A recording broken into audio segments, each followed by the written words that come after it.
Flosstube and Instagram friends. My name's Kim, and this is Flosstube number 14.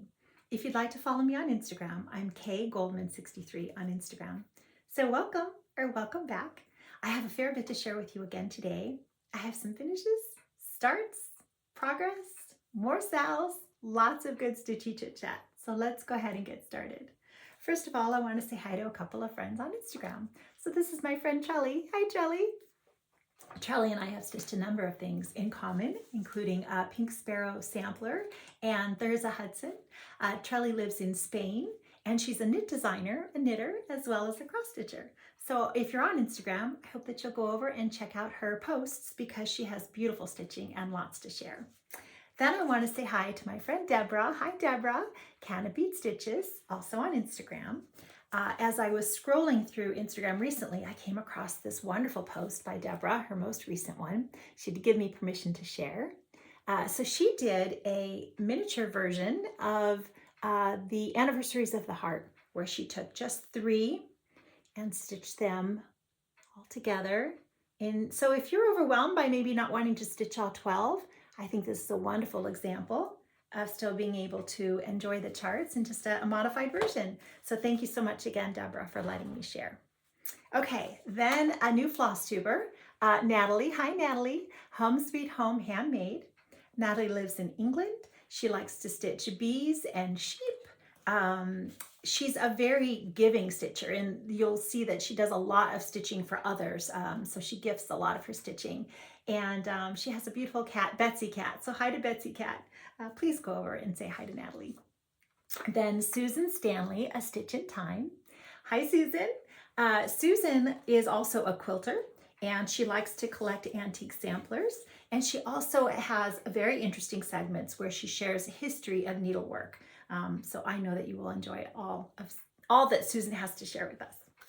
Okay, so as I said, I had some finishes. Oh, really quickly, let me say thank you to my friend Leslie, Fat Cat Flossing, because I want to give away, and I'm just super excited to get a start on this. So that's going to have to get put into the rotation soon. And so then let's go ahead and talk about my finishes. So you may remember, I'm going to share the chart with you very quickly first. This last one I shared last time that I was hoping to get a finish, and the Blackberry Rabbit, the Visitor.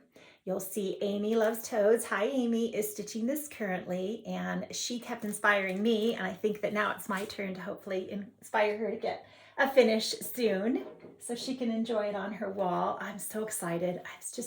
I loved this chart so much. As I've mentioned many times before, this is one of my favorite market releases.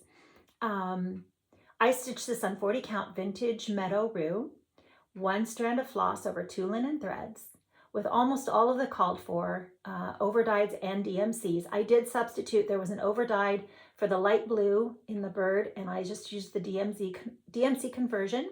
And also I didn't have any apple cider at the time, and so I used the DMC for that in the bee skep there. But the rest of it is, I believe, all the called for. This is just another thrift store frame.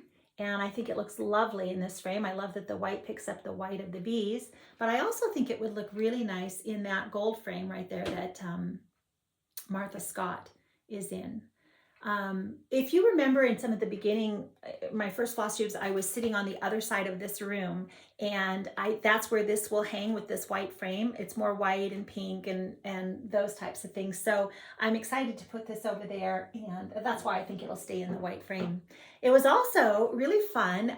Karen Kirk, hi Karen. She's the designer for Blackberry Rabbit, and she noticed this on my last floss tube and commented that she was excited to see that I was stitching it. And I said, oh, Karen, I have a finish. And so I'm so happy to share that with everyone. Okay, I think that's everything on the Visitor, and I know that you will enjoy stitching that. It's a beautiful chart. I just love it. Okay, so then I was thinking, well, you know, with all of these SALs that I still want to enjoy and be a part of and that are starting up, I really like to balance my finishes with my starts. And so I kind of was looking around thinking, well, what's close to a finish, you know, that I can do next? And a 2 rabbit sampler was pretty close to a finish. And so this is by Lottie Daw. And I stitched this one on a 40 count vintage exemplar by Lakeside Linens. With it's just charted on all DMC, so that's all of the called for DMC. Now this is just loosely placed in here as well, because this was another experiment. I've been practicing with my chop saw to see if I could take a thrift store frame, and this is just a $2 thrift store frame. It was actually this color originally. I spray painted it a different color, gold, and I just cut a couple of the corners off, you know, and glued them back together. And I was going to use wood glue, but I just used some hot glue because it's very lightweight. It is wood, but it's very lightweight. I'm only using foam core. I'm not putting glass, and it held really well. And I just did a quick little wood filler to fill in a little bit around there and spray painted it. And I would like a little bit more of a margin. I do have to practice some more figuring out exactly how to get the chop saw angle and my dimensions to be, and allowing for the, you know, the inside rabbet portion of the frame. But it's practice. I'm really happy with this, and I don't know that I'll even bother to redo it. I actually kind of think it looks fun, that it's got a little bit of a wobbly. I don't know that I'll even worry about stretching it tightly, quite frankly, because it just makes it look a little bit antique-y in my opinion. And it's I'm going to be happy with this on my wall. So we'll just have to get it. I think it's ready to go. Actually, I think this may just go on the wall. I might have to move things around again to make room. I loved stitching this one. Did I mention I think this was all the called for DMC 1/2 on 40 count? I think so. Okay, so that was my next finish. And then I just kept going. And so this is part of, let's see if I have a, okay, this was the hashtag. I stitched this with my friend Annie B's Folk Art. Hi, Annie, for the hashtag Friendship Blossom Sal, and a number of other, some of my Instagram friends are stitching this as well. Trisha and Aida and Barbara, Nevada Stitcher. So that I know that those are the ones I can remember off the top of my head. I know there's more. I think Anne, are you stitching this one? I think Anne is stitching this one too. So I don't know, I'm holding this up. You've seen it. So let me get my finish for you. Let's see if I can reach this over here. Now this frame, again, I had this frame just as I went looking around to see if I had anything that would fit. It is a pretty good equal margin on all the edges, but it's probably a little bit more showing than I normally prefer. This is 37 count Wild Honey Legacy. And I did make a substitution. Oh, I'm gonna drop my notes, excuse me. I did make a substitution. I didn't have the color called for on the house, you know, anywhere it's in the bee scab, and I don't think it's the satin, I think it might be. Anyway, I didn't have that one, and I can't remember for sure. I think I changed it to Old Hickory. And then I used the DMC, I believe this was 712 for all the fences and the window sills. The rest, I'm pretty sure, oh, and the skin, there was only such a small portion of it, and I didn't have whatever that called for. So I think I used 950.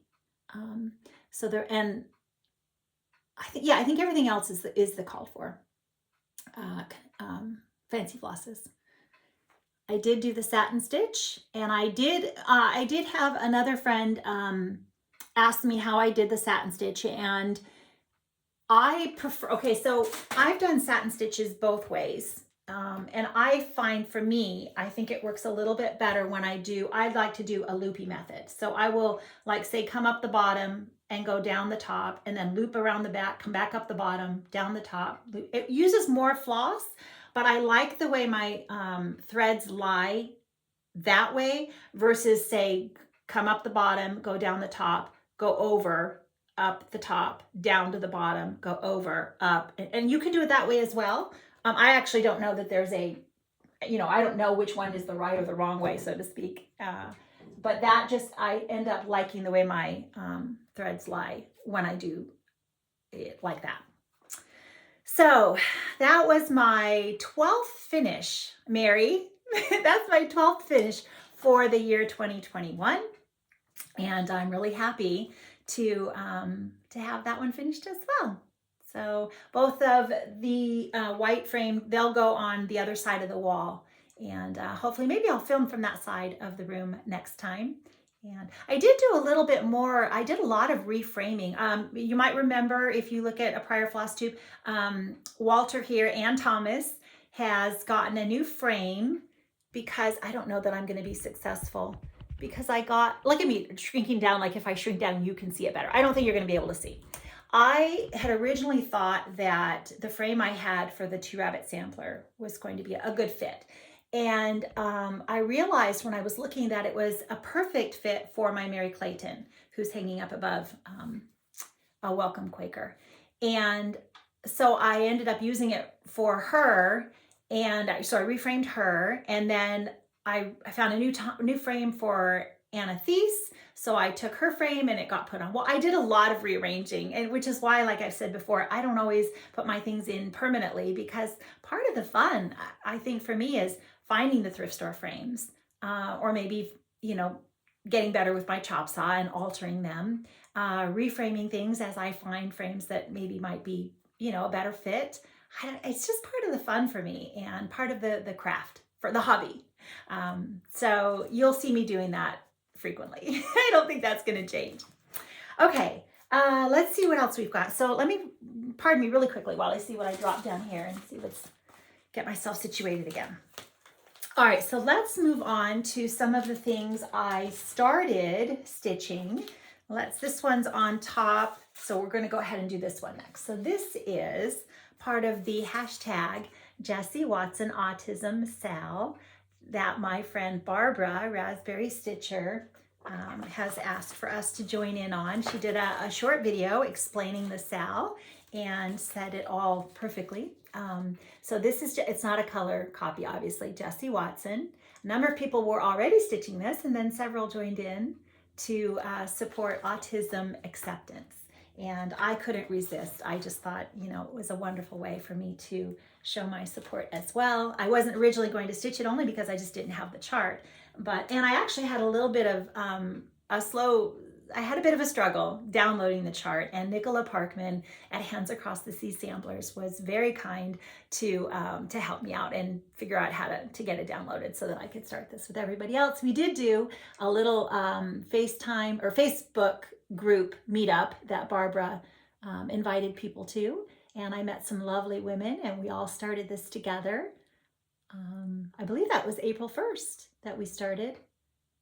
And I am using all the DMCs that are called for in the conversion that Nicola provides.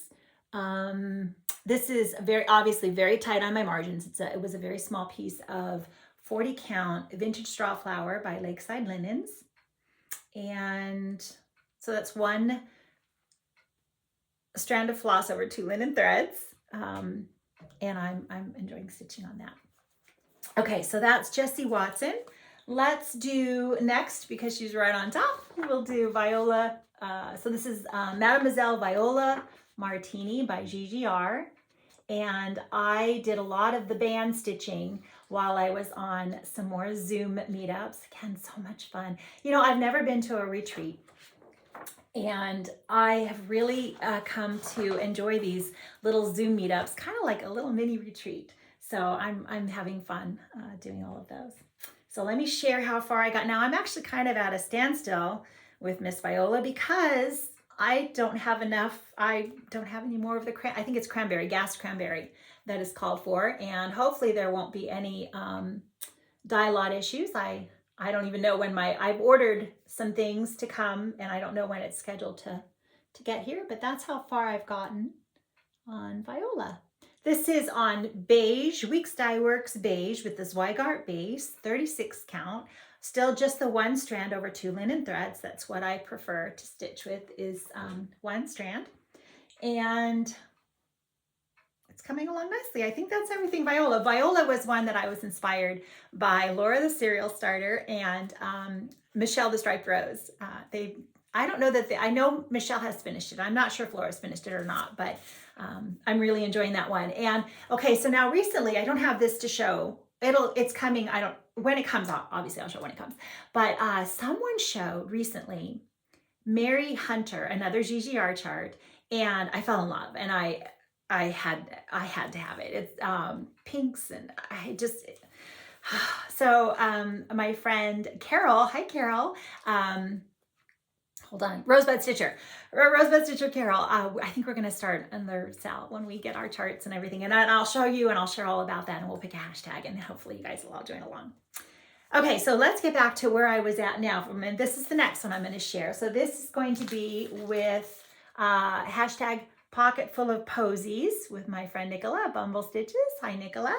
And a lot of people are joining in on this SAL. And if you catch her most recent floss tube, she actually does a little montage at the very end of everyone who has shared to either her personally or posted to Instagram with the hashtag. And so she's showed a lot of the things that people are choosing to stitch. So I finally got a start. I have shared this chart with you many, many a time. And I was excited to finally have a reason to get a start on it, which is part of the reason why I really enjoy these SALs so much, because they do encourage me to pull out these charts and get them started. So this is a conversion that Laura, the serial starter, shared. She did say it was not proprietary, so she was allowed to share. And when I posted to Instagram, I tried to put all of the flosses and the colors there on my post. I know not everyone's on Instagram. If you are interested, I could fumble through all of the colors for you. And I used most of the ones that she had. There were a couple substitutions. I just didn't have them, and so I substituted a few things. But this is on 46 count vintage pecan butter by Lakeside Linen. I could have started a lot higher. I think it's going to be very tiny. So I'm actually really excited about that because I think it's going to look quite charming, just tiny and delicate, and loving that one. Like I said, very happy to have had a start. Renee, did you start on this one? I know you mentioned you had it, so I hope that you've gotten a start. Okay, so I shared everything. Oh, this is the next one. I was like, did I share everything about that? I think I did. So this is going to be the next one for our hashtag Strawberrypickin21 SAL. And I made a note. I'm using all the called for, except I changed the grasshopper to chives. And I think it's because if you see the leaf, it's the leaf here, and it's a lot more green in the picture. And my grasshopper was much more brown. So I ended up trading that out. Let me see if I can find my, I wanted to share. Oh, here we go. So that's this one, hashtag Strawberrypickin21 SAL. And this is with Meredith at Just Because Buzz, Merritt Crawford, and Kathleen at Situation Normal. They started that Stitch a Strawberry SAL. Okay, so I am stitching this on 46 count Confederate Gray, the Zweigart base. So obviously one strand over 2 linen threads. I am using a little bit of beeswax to help my thread slide through a little bit nicer, especially in the very dense areas. Not so much when it's not butted up next to a lot of other stitching, but try not to get lost in all of the little doodads. There's quite a few of them on this chart, and I don't want to forget any of them. If you'll notice, they're kind of interspersed all through, so I'm stitching as I go along. And I still have quite a bit to go. I think the whole top border and the basket and the bird, but really enjoying this one. Yeah, so I think that's everything about that one. All right, I do have is that all of my new, I think that's all my new starts. It's all my finishes. Yes, okay. So I think that I had one prior finish that I also recognized. I had a frame, and again, another recent antique store frame that I found.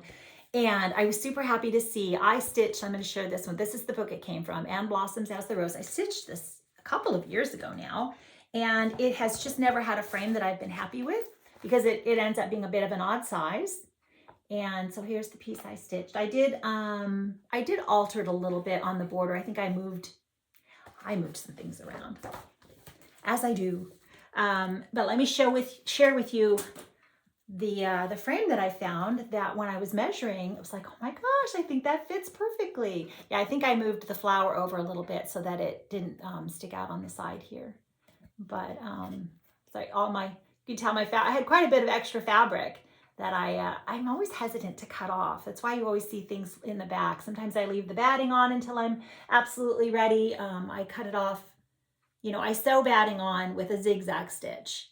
And when I'm done, I cut the batting back off. I just cut the zigzag stitch, all the threads, and I pull it back off and I reuse it after it's been framed to my satisfaction. So a lot of times you see me leaving it on the back because I'm just not ready, not committed to the frame, but this is absolutely perfect. And I'm super happy to make room for that somewhere up here on my wall. Okay. Okay, so the couple of SALs, let's see if I can find my notes for that one, because I didn't have the proper name for you this time, or last time, about what I'm going to stitch. So this is Amanda. Hi, Amanda, Alba Stitcher. And this is her hashtag, so BBD Christmas Mania. And she's going to stitch one of the, there's 4 that are like this comparable type design. She's going to stitch one every week in the month of May. I have already stitched Merry Christmas, and there are 2 more. I don't have either one of them, so I'll have to get both of those to stitch at some point. But I think this is the one I do have, and I will start in May. That's start number 1 on the 1st of May. Keep track because there's a few. And then the other one, here's number 2, is for Brenda and Laura are starting the hashtag BBD Weekend SAL. And it's Stitch a Blackbird. And so I think I'm going to start this. And I have shared with you before that I want to try to do a version that includes all of the charts. Now this is Jesus on the Cross is not charted in any of in here. You have this one, I think, are those the only 2? I think those are the only 2. But my thought process was that I could take some of the motifs, or, mix them up from this chart that is shared. Yeah, because it kind of shares all of it. So I was hoping that I could incorporate some of the other motifs and add, on to the side here to stitch it all as one big piece. I think Jesus on the Cross is beyond my abilities to chart, so I'll just move some of the other motifs around. Okay, so that's that one. Then number 3. So you've seen Laura. I've actually shared this quite a while ago, but you've seen Laura share this chart. And so her friend Tanya, the sampler girl, said, "Oh, I would like to do a SAL. I would like to stitch that with you." And I was kind of like, me too. So as of the last time we spoke, there wasn't a hashtag, but I know that Tanya will come up with one. She had, and if you watch her little floss tube, her latest one, she shares that she wants to start this, and she bought the supplies and all of that. And I already have had the chart for quite a while. I'm going to dig through my fancy flosses and see what I have. I have fabric. So I'm really excited again to have another reason to get a chart that's just been languishing in my stash, and to get a start and have it put in the rotation, because I know I'll start making progress once I get started.